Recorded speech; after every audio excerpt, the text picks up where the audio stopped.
Welcome to video गुरु। मैं आपका विकास, आपका अपने चैनल में फिर से स्वागत करता हूं। तो स्टूडेंट, आज से आपकी हम यूपीपीसीएल की क्लास जो है फिर से कंटिन्यू कर रहे हैं। अभी कुछ दिन से ब्रेक मैंने लिया था, तो आज से जो क्लास होगी आपकी, देखिए लास्ट में मैंने आपको 4 दिन पहले वीडियो डाली थी जो कि यूपीपीसीएल की थी। सॉरी, ये है जो कि थी आपकी मॉक टेस्ट क्लास नंबर 1 थी, जिसमें कि मैंने आपको बताया था कुछ एक्सटेंशन के बारे में। एक्सटेंशन जो आपके होते हैं उनके ऊपर एक क्लास थी, ठीक है, तो मैंने आपको बता दिया था। आज हम बात करेंगे, आगे चलते हैं इंटरनेट और एचटीएमएल पे। अब हम स्टार्ट कर रहे हैं, उसके बाद आपको सी लैंग्वेज पे ले चलेंगे, ठीक है। तो आज से आपके एचटीएमएल की क्लास स्टार्ट हो रही है। चाहे तो आप ये ओ लेवल की जो क्लासेस चल रही है वो भी देख सकते हैं। बाकी मैं आपको एक कंप्लीट क्लासेस दूंगा, कम से कम 20 से 30 मिनट की। उसमें आपको लगभग ज़्यादा से ज़्यादा टॉपिक में कवर करने की कोशिश करूंगा। जो ओ लेवल के टॉपिक हैं वही आपको उसमें देखने को मिल जाएंगे, ठीक है। तो कंटिन्यू देखिए, टाइमिंग जो आपकी रहेगी वही रहेगी। 7 बजे इसको अपलोड किया जाएगा, 7 बजे लाइव आप इसको देख सकते हैं। और जो भी नोट्स परचेस करने हैं, देखिए नोट्स मैंने जो सिलेबस के अनुसार 15 टॉपिक हमारे पास अवेलेबल हैं। आप जो टॉपिक हमारा चल रहा है एचटीएमएल का चल रहा है, बाकी लगभग क्लासेस हमारी हो चुकी है, ठीक है। और देखिए यूपीपीसीएल के सारे मॉक टेस्ट करीबन 27 पीडीएफ में लगभग मैंने बना दिए हैं। और हिंदी की पीडीएफ की बात करें तो हिंदी की पीडीएफ देखिए मैंने बना दी है चैप्टर वाइज। मैं आपको दिखा दूँ तो यहाँ पे आपको हिंदी की पीडीएफ भी बनाई जा रही है, ये भी आपको मिल जाएगी, ठीक है। तो आप बेफिक्र रहें, हिंदी इंग्लिश दोनों मॉक टेस्ट आपको मिल जाएंगे। और बाकी जो क्लासेस हैं वो हमारे चैनल पे चल रही हैं। तो कंटिन्यू करते हैं। आज की क्लास में आपको हम कुछ अच्छी चीज़ें बताएंगे, जैसे कि इंट्रोडक्शन, डब्ल्यू क्या है, वेब पेज क्या है, टाइटल क्या है, हेडर क्या है, फुटर क्या है, बैक एंड, डायनेमिक वेबसाइट क्या है, स्टैटिक वेबसाइट क्या है, टाइप्स ऑफ वेबसाइट क्या है, रेस्पॉन्सिव वेबसाइट क्या है, ये सारी चीज़ें इसके बारे में हम लोग देखेंगे। इसके बाद स्टार्ट करेंगे आपका एचटीएमएल, क्योंकि ये टॉपिक आपके में है नहीं। एचटीएमएल आपके में क्वेश्चन आते हैं तो एचटीएमएल तक मैं आपको पढ़ा दूंगा। उसके बाद फिर सी लैंग्वेज के बेसिक टॉपिक पे चलेंगे, उसके बाद डॉट नेट पे आपको चलेंगे, ठीक है। तो कंटिन्यू चलते हैं और इसको आप ज्वाइन करें शाम को 7 बजे। आप इसको कभी भी देख सकते हैं। तो चलिए स्टूडेंट, आज से आपकी क्लास जो स्टार्ट हो रही है, introduction to web designing, introduction to internet, class number 1। Classes already available है, जिनको पूरी क्लास परचेज करनी है कंप्लीटेड, जो कि तो फटाफट देखते हैं व्हाट इंट्रोडक्शन टू यहाँ पे वेब डिजाइनिंग आपका क्या होता है, और internet to introduction to internet आपका क्या होता है, ठीक है। तो सिंपल सा है आपका जो देखिए, जो कि वेबसाइट जो होती है वो क्या होती है आपके संबंधित वेब पेजों का संग्रह होती है। यानी कि वेबसाइट जो हम बनाते हैं, जैसे कि कोई भी वेबसाइट आप मान लें, यहाँ पे अगर आप जाते हैं इंट्रोडक्शन टू वेबसाइट पर अगर हम जाते हैं, तो वेबसाइट आपका क्या है, वेबसाइट एक तरह का संग्रह है, सभी का समूह है, जो कि ऑडियो, वीडियो और टेक्स्ट, इमेज सभी को मिलाकर एक कंप्लीट एक डिजाइन बनाई जाती है। जो कि उसके पीछे जो क्या होता है, तमाम तरह की लैंग्वेज जुड़ी होती है, जो कि सबसे बेसिक लैंग्वेज जो हम लोग यूज करते हैं वो हमारी है HTML है, ठीक है। उसके बाद हमारी आ जाती है CSS आ जाती है, HTML5 आ जाती है, PHP हो जाती है, आपकी जावा स्क्रिप्ट हो जाती है। तो ये तमाम सारी जो लैंग्वेज हैं उसके पीछे पीछे हमारी ऐड होती जाती है। तो ये आपका जो बेसिकली है वो क्या है, आपका वेब डिजाइन है, ठीक है। तो वेब डिजाइनिंग क्या है, वेबसाइट संबंधित वेब पृष्ठों का एक संग्रह है, लिखते जाएं तो ज़्यादा बेस्ट रहेगा, जिसमें पाठ, चित्र और वीडियो को देख सकते हैं या हो सकते हैं, ठीक है। वेबसाइट के पहले पेज को हम क्या कहते हैं, वेबसाइट का जो भी पहला पेज होगा, जैसे कि मान लीजिए ये एक वेबसाइट है तो उसका पहला पेज आपका क्या कहलाएगा, होम पेज कहलाता है, ठीक है। ये मोस्ट इंपॉर्टेंट है। प्रत्येक वेबसाइट का विशिष्ट यूआरएल होता है, यानी कि किसी ना किसी वेबसाइट का यहाँ पे एक यूआरएल होता है, ठीक है, जिसको कि पहुंचने के लिए, यानी कि उस वेबसाइट पे पहुंचने के लिए उस यूआरएल की हमको जरूरत अपने पड़ती है, और उसको हमको अपने ब्राउजर में, इंटरनेट ब्राउजर में हमको उसको डालना होता है, ठीक है। तो वेबसाइट को एक या एक से अधिक सर्वर पर होस्ट किया जा सकता है, यानी कि होस्ट क्या होता है यहाँ पे, जिससे कि हम अपनी वेबसाइट को परचेज करते हैं। जैसे कि मान लीजिए हमारी वेबसाइट techvideoguru.com .in ये हमारी होस्टिंग जो है .com .in .net .org, ये सारी हमारी होस्टिंग प्रोवाइडिंग कंपनी है। इस पे हम जाके होस्टिंग करते हैं और इस पे वेबसाइट को अपनी अपलोड करते हैं, ठीक है। तो इसे कंप्यूटर नेटवर्क का उपयोग करके होम पेज पर आप जाकर देख सकते हैं, यानी कि techvideoguru.com हमारा एक होम पेज तैयार हो गया, ठीक है। और इस वेबसाइट के जो मालिक होंगे उसके द्वारा संबंधित प्रतिबंधित एडिटिंग जो भी है आप कह सकते हैं उसको किया जा सकता है, और उस कंपनी के आप पूरे मालिक हो जाएंगे। यानी कि जो आपने वेबसाइट बनाई, जैसे कि ये वेबसाइट है, तो ये वेबसाइट अब हमारी हो गई, ये हमने बनाई, हमने परचेज की है, तो ये हमारा होम पेज हो गया, ठीक है। तो इसको हम कुछ भी कर सकते हैं, एडिट वगैरह सब कुछ चेंज कर सकते हैं, ठीक है। तो ये हो गई आपकी एक वेबसाइट। अब एक वेबसाइट में आपके दो तरह की वेबसाइट आ जाती हैं, जो कि मोस्ट इंपॉर्टेंट है, आपके पीडीएफ में अवेलेबल होगा। तो अगर आप यहाँ पे जाकर देखेंगे वेबसाइट आपके जो है वो किस प्रकार की होती हैं? जो दो प्रकार यहाँ पे अवेलेबल है वो है हमारे पास, एक है स्टैटिक और एक है डायनेमिक। अभी जो आप इस स्क्रीन पर देख रहे हैं वेबसाइट, ये हमारी एक डायनेमिक वेबसाइट है। देखिए डायनेमिक वेबसाइट में क्या अंतर है वो ये आपको बताने वाला हूँ। तो डायनेमिक वेबसाइट आप देखेंगे इस प्रकार से वर्क करेगी, उसमें कुछ ना कुछ आपको इतने इफेक्ट मिलेंगे तो आप समझ में आ जाएगा कि हाँ ये आपकी डायनेमिक वेबसाइट है। या फ्लैश चल रहा होगा, जैसे कि न्यूज़ की वेबसाइट्स होती हैं, उसमें हर एक सेकंड में आपकी अपडेट्स होती रहती हैं, वो सारी आपकी डायनेमिक वेबसाइट होती हैं, जो कि HTML और HTML प्लस CSS और प्लस जावास्क्रिप्ट तमाम प्रोग्रामिंग लैंग्वेज को बना मिला के बनाई जाती है। ठीक है, तो देख लीजिए यहाँ पे क्या है, स्टैटिक वेबसाइट और डायनेमिक वेबसाइट की डिजाइन जो होती है वो किस प्रकार से होती है। ठीक है, तो वेबसाइट मूल रूप से दो प्रकार की होगी आपकी। एक स्टैटिक यानी कि वो वेबसाइट रुकी होगी, उस पर आप ज़्यादा कुछ चीज़ें आपको फ्लैश वगैरह नहीं मिलेंगी, सिंपल सी वेबसाइट होगी। वो कोई भी वेबसाइट हो सकती है, अगर किसी वेबसाइट का ओपन कर लें सिंपल सा। अभी हम आपको दिखा देते हैं यहाँ पे वेबसाइट कौन सी, स्टैटिक वेबसाइट। ठीक है, तो स्टैटिक वेबसाइट इस प्रकार से आपको मिल जाएगी।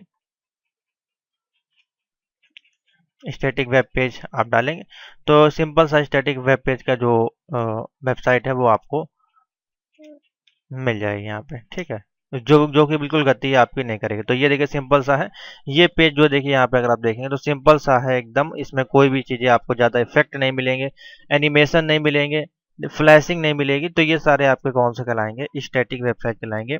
तो एक स्थिर साइट है जो आमतौर पर HTML पर लिखी जाती है, और एक पेज के कोड में वही होता है जो कि उपयोगकर्ता दर्शाता है। यानी कि ये देखिए आपकी जो वेबसाइट है ये आपकी स्टैटिक वेबसाइट है। इसको भी हम रेस्पॉन्सिव वेबसाइट के रूप में बना सकते हैं, और इसमें हम वही जानकारी देते हैं जो हमको अपलोड करनी होती है। ठीक है, तो उसमें कोई भी उसको जाके देख सकता है, जो कि किसी भी स्क्रिप्टिंग लैंग्वेज पे, जो कि साइड स्क्रिप्टिंग लैंग्वेज होती हैं, जैसे कि PHP, ASP, JavaScript, HTML, CSS, DHTML, तमाम तरह की जो लैंग्वेजेस होती हैं उस पर हम उसको काम करते हैं और लिखते हैं।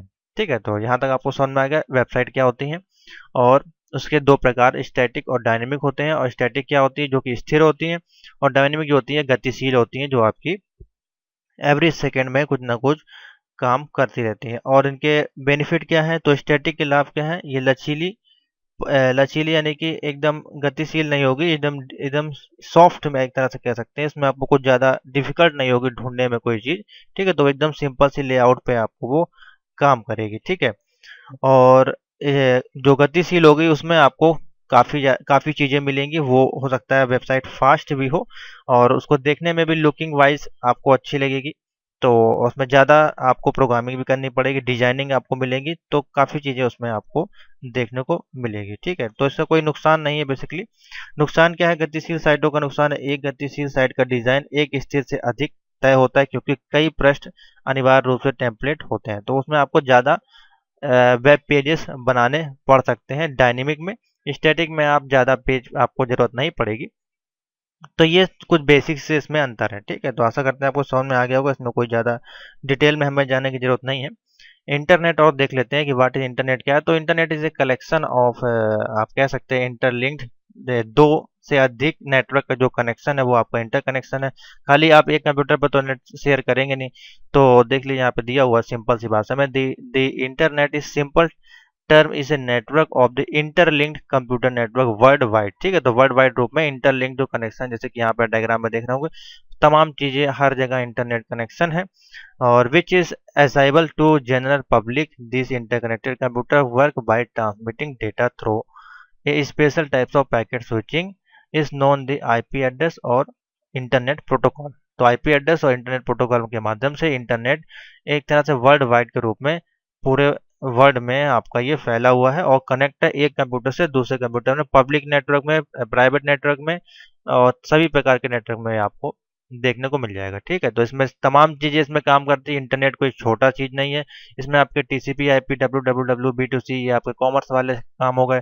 इंटरनेट आया था वर्ल्ड वाइड, HTTP URL, तमाम चीज़ें आती हैं। तो इन सभी को हम लोग एक एक पॉइंट में देखेंगे। ठीक है, तो स्टूडेंट ये था आपके लिए इंटरनेट क्या होता है आपका, सिंपल सी भाषा में। ठीक है, कलेक्शन ऑफ डेटा जो आपका है, और एक से अधिक डिवाइस का जो कनेक्टिविटी है वो आपकी इंटरनेट कहलाती है, यानी कि वन और मोर डिवाइस। ठीक है, तो ये हो गया आपका इंटरनेट। और मैंने बता दिया आपको वेबसाइट क्या होती है, उसके दो पार्ट है, यानी कि types of website, static, dynamic आपको बता दिया। ठीक है, उसके बाद हमारे पास आ जाता है इसमें टॉपिक वर्ड www है, वेबसाइट्स हैं, इन सभी के बारे में भी हम लोग देखेंगे। तो चलिए स्टूडेंट इसी में आगे चलते हैं और आपको बताते हैं कि इंटरनेट प्रोटोकॉल यानी कि आईपी एड्रेस जो आपके होते हैं इंटरनेट में हम लोग यूज़ करते हैं वो क्या होते हैं, उनको भी फटाफट समझ लेते हैं।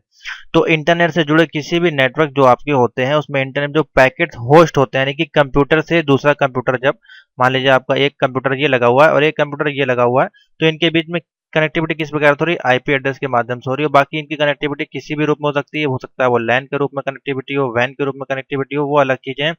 वो राउटर से कनेक्ट हो या फिर वो स्विच से कनेक्ट हो या वो हब से कनेक्ट हो, ये तमाम चीजें हैं। या फिर वो रिंग यानी कि अब अपने टोपोलॉजी भी आ जाती है, यानी कि वो रिंग बेस्ड कनेक्शन है, मैश की तरह ट्री, बस वो अलग चीज है, ठीक है। लेकिन बेसिक जो कनेक्टिविटी हम करते हैं किसी भी लैन माध्यम से अगर आप देखें तो आईपी एड्रेस उसमें मोस्ट होता है, ठीक है। तो हर एक डिवाइस की अपनी आईपी एड्रेस होती है, जब वो कनेक्ट हो जाता है वो किसी प्रकार से हो सकती है 192.168.1.1, तो हर एक डिवाइस की आईपी एड्रेस होगी, ठीक है। तभी वो इंटरलिंक्ड होगा और वो एक तरह से प्रोटोकॉल के रूप में ट्रेस किया जा सकता है कि हाँ ये आईपी एड्रेस का सिस्टम यहाँ पे वर्क कर रहा है।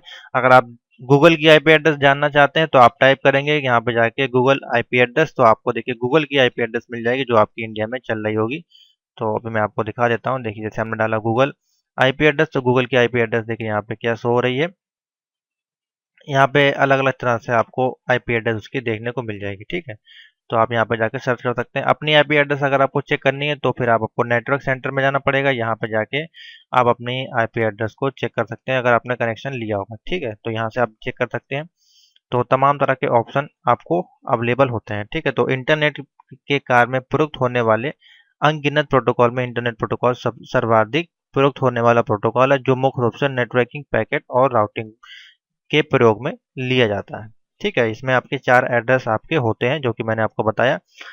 4 एड्रेस किस प्रकार से हैं, वैसे कि 192.168.1.1 यानी कि 4 एड्रेस आपको मिलेंगे, 1 2 3 4 आपको डालने होते हैं, जो कि एक पहला आईपी का वर्जन होता है, ठीक है। पैकेट होता है, आईपी का वर्जन, साइज होता है उसका, ठीक है। तो इस प्रकार से पूरा काम करता है। तो ये हो गया आपका IP address. Feature of internet मैं बहुत शॉर्ट में पढ़ाऊंगा क्योंकि ऑलरेडी मैं इसकी क्लासेस लगा चुका हूँ, वो जब आप कोड परचेज कर लेंगे तो आपको मिल जाएगी, ठीक है। फीचर्स ऑफ इंटरनेट जो आपके होते हैं, इसमें आप क्या क्या कर सकते हैं, तमाम चीज़ें इसमें आ जाती हैं। जैसे कि आप इंटरनेट के माध्यम से वॉच टीवी टीवी देख सकते हैं, इंटरनेट पे कुछ सर्च कर सकते हैं, ईमेलिंग कर सकते हैं, ट्रांसफ़र कर सकते हैं, ठीक है।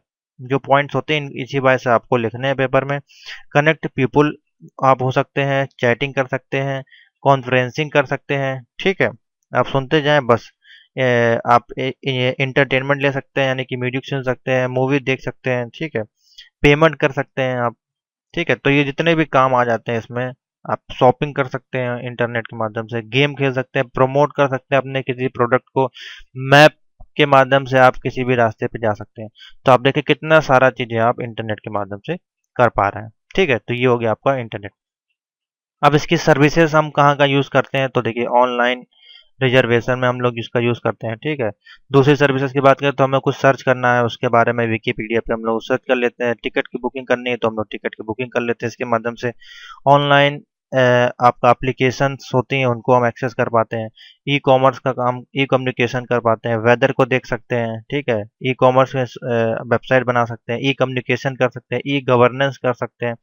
तो ये सारे जो डिपार्टमेंट हैं इसमें हम तमाम चीज़ें इंटरनेट की सर्विसेज को यूज़ करते हैं। बाकी अलग अलग डिपार्टमेंट आ जाते हैं, पुलिस डिपार्टमेंट आ जाता है, बैंकिंग डिपार्टमेंट आ जाता है, कॉलेज आ जाता है, स्कूल, यूनिवर्सिटी, होम, सभी जगह हमको इसका यूसेज मिलता है। हर जगह पे अलग अलग काम, अलग अलग सॉफ्टवेयर प्रोग्राम, उसके अनुसार उसको हम लोग यूज़ करते हैं, ठीक है। सिंपल सा है आपका। इंटरनेट की सर्विसेज के बारे में पूछा जाएगा तो आपको सिंपल सा बता देना है। ऑनलाइन ट्रांजेक्शन, सर्चिंग के रूप में, ticket booking, online application, e commerce, e communication, e governance, banking और तमाम तरह के रिजर्वेशन, तमाम सेक्टर आप इसमें जोड़ सकते हैं, ठीक है। तो इस प्रकार से लिखना है। नेक्स्ट बहुत अच्छा टॉपिक है डब्लू डब्लू डब्लू आपका क्या होता है, इसको हम लोग बोलते हैं वर्ल्ड, फुल फॉर्म जरूर आप याद करते हैं, वर्ल्ड वाइड, सॉरी मैं बोल दे रहा हूँ, इसमें लिखूंगा नहीं क्योंकि इस लिखने में टाइम भी जाता है। वर्ल्ड वाइड और वेब, ठीक है। तो आप बचपन से पढ़ते आ रहे हैं, आपको पता होगा। तो वर्ल्ड वाइड वेब आपका क्या है, एक प्रकार का स्टैंडर्ड प्रोग्राम का एक सेट होता है जो कि इंटरनेट को यूजर को प्रोटोकॉल की मदद से वेब को क्रिएट करके एवं एक्सेस करने की सुविधा देता है। यानी कि आपने कोई वेबसाइट बनाई, ठीक है, तो वो आपकी सबसे पहले कहाँ जाएगी, www यानी कि वर्ल्ड वाइड वेब ऑर्गेनाइजेशन है बेसिकली ये कंपनी। इसके पास आपकी कोई भी होस्टिंग वेबसाइट होती है वो आपकी जाती है, जैसे कि google.com भी अगर आप देखेंगे तो उसके पहले भी www लिखा जरूर होगा। तो हर एक यूआरएल के पीछे आपको दिख जाएगा। देखिए मैं अभी दिखाता हूँ, जैसे कि हमने google.com डाला, ठीक है, गूगल तो आपका ओपन हो गया। लेकिन इसके इसके जब आप कॉपी करेंगे पूरा, तो यहाँ पे www देखिए यहाँ पे लिखा होगा www.google। तो हर एक वेबसाइट जो होती है आपकी इंटरलिंक्ड होती है। जब भी हम कोई वेबसाइट को बनाते हैं और उसको एक्सेस करते हैं, तो वो सारी आपके www पे जाके एक्सेस होती है। और इस वेबसाइट में हम text, image, graphic, audio, video और सभी प्रकार को मिलाकर बनाते हैं, ठीक है, जो कि हम पब्लिश करते हैं। तो हमारा हमको एक लिंक मिलता है, यानी कि एक यूआरएल मिलता है, जिसको कि हम लोग HTTP hyper text transfer protocol से कनेक्ट करते हैं। उसके बाद ऑटोमेटिकली उसमें वर्ल्ड वाइड वेब आपको डोमेन के रूप में मिल जाता है, ठीक है। पूरा जो यूआरएल का लिंक्स होता है वो जब हम यूआरएल पढ़ेंगे तो उसमें देखेंगे इस प्रकार से HTTP www.google.com, ठीक है। तो ये पूरा आपका एक यूआरएल बनता है, ठीक है। उसके बाद है वेब ब्राउजिंग के कुछ सॉफ्टवेयर्स होते हैं जो कि आपका किस प्रकार से काम करते हैं। तो जो भी वेब ब्राउजिंग के जो सॉफ्टवेयर होते हैं जिनका इस्तेमाल हम वेब कंटेंट को एक्सेस करने के लिए कहते हैं, जैसे कि क्लाइंट साइड में इस तरह के सॉफ्टवेयर इस्तेमाल किए जाते हैं जो कि आपके हमें वेब ब्राउज़र एड्रेस बार और एड्रेस का पता टाइप करने के लिए वेबसाइट के होम पेज को डिफ़ॉल्ट पेज पे सेट करने के लिए ये वेब ब्राउज़र हमको यूज़ करने होते हैं। इंटरनेट आपको यूज़ करना तो आप कैसे यूज़ करेंगे, बिना वेब ब्राउज़र के तो आप यूज़ नहीं कर पाएंगे ना। तो हमको एक वेब ब्राउज़र चाहिए होता है, उसके बाद हमको एक यूआरएल चाहिए होता है, एक डोमेन नेम चाहिए होता है जिसपे हम जाके वो जानकारी इकट्ठी कर सकते हैं, कलेक्ट कर सकें, ठीक है। तो सबसे ज़्यादा इंपॉर्टेंट है आपका इंटरनेट, उसके बाद आपका वेब ब्राउज़र, उसके बाद यूआरएल www, ये सारी चीज़ें इसमें आ जाती हैं। इसी में फिर आपकी वेबसाइट आ जाती हैं, इसमें आपके वेब पोर्टल आ जाते हैं, वेब एड्रेस आ जाते हैं, ये सारी चीज़ें इसमें ऐड होती जाती हैं। तो ये पूरा आपस में एक पूरा इंटरनेट ग्रुप है।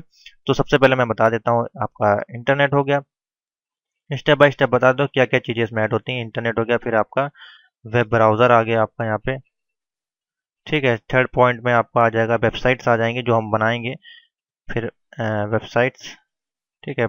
नेक्स्ट पॉइंट में हमारे पास आएगा वेब का पोर्टल, जहाँ पे हम इसको अपलोड करेंगे सर्वर पे, वेब का पोर्टल होगा। उसके बाद वेब का एड्रेस जो होगा, इसका यूआरएल होगा, डोमेन नेम जो होगा वो होगा, ठीक है।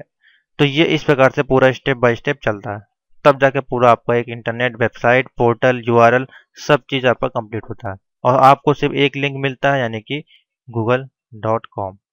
आपको क्या काम करना है, आपको सीबीए करना है ना, आपको सिर्फ आपको इंटरनेट कनेक्टिविटी परचेज करनी है। आपको ना ही ब्राउज़र को बनाना है, आपको तो बना बनाया ब्राउज़र मिल जाएगा। वेबसाइट भी आपको नहीं बनानी है, पोर्टल भी आपको नहीं परचेज करना है, कुछ नहीं, आपको सिर्फ एक लिंक पे जाना है। तो देख सकते हैं आपको सिर्फ इतना करना है, बाकी इसके पीछे कितनी चीज़ें जुड़ी हुई हैं वो यहाँ पे आपको दिखाई दे रही हैं, ठीक है। तो ये है आपका पूरा प्रोटोकॉल। अब इसमें देखिए प्रोटोकॉल आपके किस प्रकार से काम करते हैं वो भी आपको बता देते हैं। प्रोटोकॉल जो इंटरनेट में यूज़ होते हैं बेसिकली, और किस किस क्षेत्र में आपके यूज़ होते हैं। तो देखिए इसमें आपका आ जाता है सबसे पहले FTP आ जाता है, जिसको कि हम लोग बोलते हैं फाइल ट्रांसफ़र प्रोटोकॉल, जो कि एक ऑर्गेनाइजेशन होता है जो कि एक बाइनरी फाइल को हिराचिकल फाइल में स्ट्रक्चर के रूप में ट्रांसफ़र करता है। यानी कि आपने कोई वेबसाइट बनाई है अपने कंप्यूटर पे, उसको आप चाहते हैं कि लाइव करना, पब्लिश करना, तो आप ऑटोमेटिकली FTP के माध्यम से उसको अपनी साइट को, अपने सर्वर को लाइव कर सकते हैं, जिससे कि कोई भी उसको एक्सेस कर सकता है। आपके कंप्यूटर में जो भी डेटा होगा वो ऑनलाइन चला जाएगा, ठीक है। उसी प्रकार से HTTP है, मेलिंग है, न्यूज़ है, तो ये सारा चीज़ आप इसमें कर सकते हैं। वेब सर्वर्स की बात करें तो वेब सर्वर्स आपके होस्टिंग होती हैं, जो कि आपके कंप्यूटर से किसी भी सर्वर के रिक्वेस्ट के बाद आप उसको परचेज कर सकते हैं। यानी कि तमाम सर्वर्स लगे होते हैं, आपका ये कंप्यूटर होता है, आप यहाँ से होस्टिंग परचेज करते हैं .com.in, जिसके लिए आपको कुछ पेमेंट करनी होती है और आप फिर उसको एक्सेस कर पाते हैं वर्ल्ड वाइड, ठीक है। तो ये है आपका पूरा आपको एक रिक्वेस्ट भेजनी पड़ती है सर्वर को कि हाँ ये इस नाम का डोमेन हमको परचेज करना है। वो आपको स्पेस जो भी इसमें रैक लगे होते हैं, मेमोरी, वो आपको एक स्थान वहाँ से आपको दे देता है और आप वहाँ से फिर वो डोमेन आप परचेज करके उसको एक्सेस कर पाते हैं। ठीक है, तो इस प्रकार से हम होस्टिंग को परचेस करते हैं और इसको हम एक्सेस करते हैं। ठीक है, होस्टिंग को परचेस करने के लिए तमाम साइट्स होती हैं, वहाँ पे हम जाके उसको परचेस कर सकते हैं, जैसे कि गोडैडी, गो आई बी, होस्ट इंटीजर, ये तमाम जो साइटें होती हैं इन पे जाके हम होस्टिंग को अपनी परचेज कर सकते हैं। अगर आप सिर्फ डोमेन परचेज करना चाहते हो तो यहाँ से आप सिर्फ डोमेन परचेज कर सकते हैं, होस्टिंग आप फ्री वाली ले सकते हैं, तमाम ऑप्शन आपके मार्केट में अवेलेबल है। ठीक है, इसी प्रकार से यूआरएल आपका क्या है, तो इसको हम लोग बोलते हैं यूनिफॉर्म रिसोर्स लोकेटर, यूआरएल इसका फुल फॉर्म जितने भी मैं बताऊंगा इसमें मोस्ट इंपॉर्टेंट है, आपको पता होना चाहिए। ठीक है, तो यूआरएल एक वेब पेज का एक यूनिक एड्रेस होता है, हर एक यूआरएल आपका डिफरेंट होगा। अगर आपने कोई यूआरएल एक परचेज कर लिया है तो आप दोबारा उसको परचेज नहीं कर पाएंगे ऑल वर्ल्ड में। ठीक है, जैसे कि google.com आपने परचेज कर लिया है, तो अगर और कोई इसको परचेज करने की कोशिश करेगा, मतलब इसका नाम जो है आप सर्वर पे परचेज करने की कोशिश करेगा, तो वो आपको वो लोकेशन नहीं मिलेगी। ठीक है, ऐसा नहीं है कि आपने परचेज कर लिया और आपके फ्रेंड ने भी उसको परचेज कर लिया तो दोनों लोग एक ही एड्रेस को यूज़ कर रहे हैं, ऐसा नहीं होता है। क्योंकि जब आपने परचेज किया तो इसकी एक आईपी एड्रेस जनरेट होगी, वो आईपी एड्रेस आप सिर्फ इस यूआरएल की कहलाएगी। आप कोई दूसरा परचेज करेगा तो नाम उसको चेंज करना पड़ेगा, जैसे यहाँ पे .com है तो .in उसको परचेज करना पड़ेगा, उसकी आईपी एड्रेस पे उसको दूसरी प्रोवाइड की जाएगी। ठीक है, तो इस प्रकार से यूआरएल आपका काम करता है।